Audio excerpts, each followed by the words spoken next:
This is a sports catastrophe production. Hey there, hello there. It's Jeff Cutter Duggan. Welcome you to another sports catastrophe on this day. Do note that this is the only video for June the 20th. There is no birthday boy or girl. That's kind of weird. It's the first time in a long time that's happened. But anyway, I digress. A major event happened 41 years ago in 1980. It was one of the biggest boxing matches of all time. The World Middleweight Championship between Sugar Ray Leonard and Roberto Duran. Now you may be thinking, is this the no Moss fight? No. But this is a bigger fight.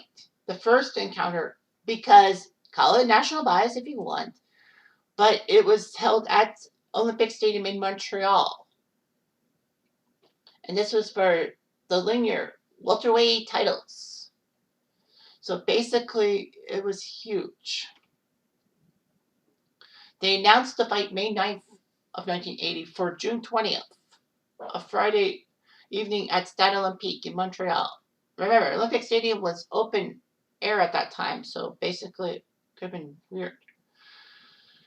But Sugar Ray Leonard wanted to have the fight against Durant in Montreal because he thought he would be a major favorite because, he won the Olympic gold medal in Montreal. Going into the fight, Leonard and Duran were two of the top boxers. Never mind just being in the welterweight, but in all the divisions.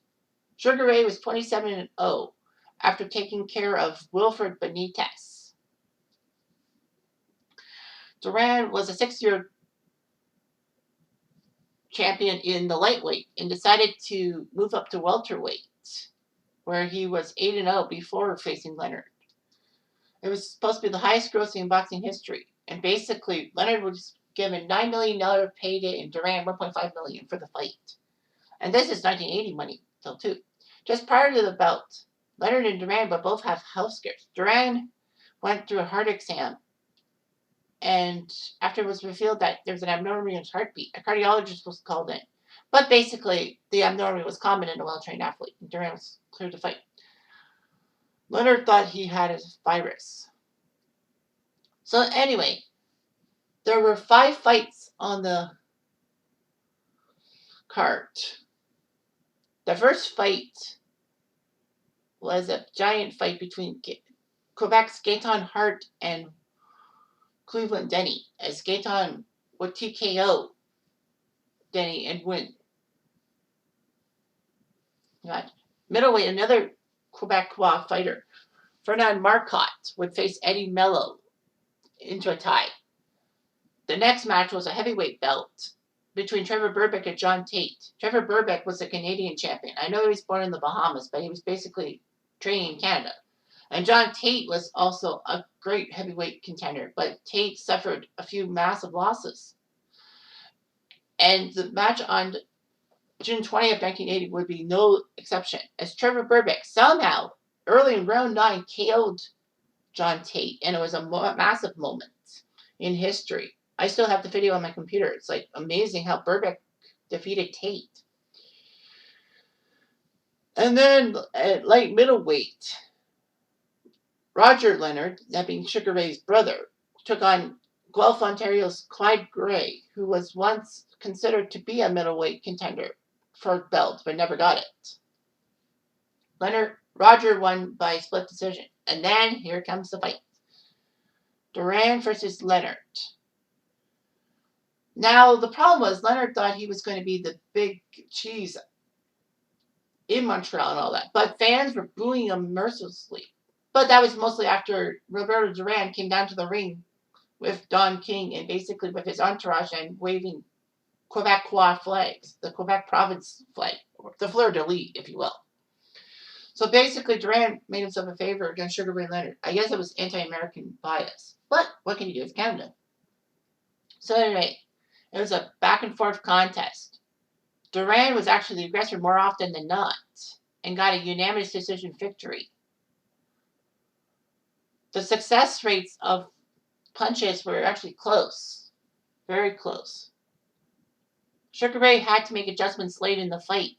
Duran thought he had a big enough fight, so he still fought in the 15th round, but He wasn't that much. Duran was given a majority decision because someone card was 147, but that was incorrect.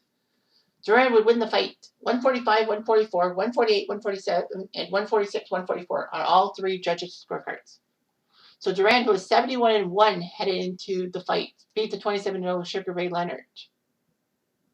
Despite the fact Duran was 3 inches shorter than Sugar Ray and just a pound heavier. They both have orthodox styles and all that. It was a fantastic moment for boxing in Canada to have a big fight in Canada between two non-Canadians, but basically become huge for closed circuit TV and all that. And it was huge and all that. Duran winning the fight. However, Duran would basically enjoy the high life and would actually gain a lot of weight at time, more so than he should have. And then he had to go on a massive cleanse, if you will, to try to drop down so that he was eligible to defend his middleweight title in a rematch with Sugar Ray at the Superdome in Louisiana.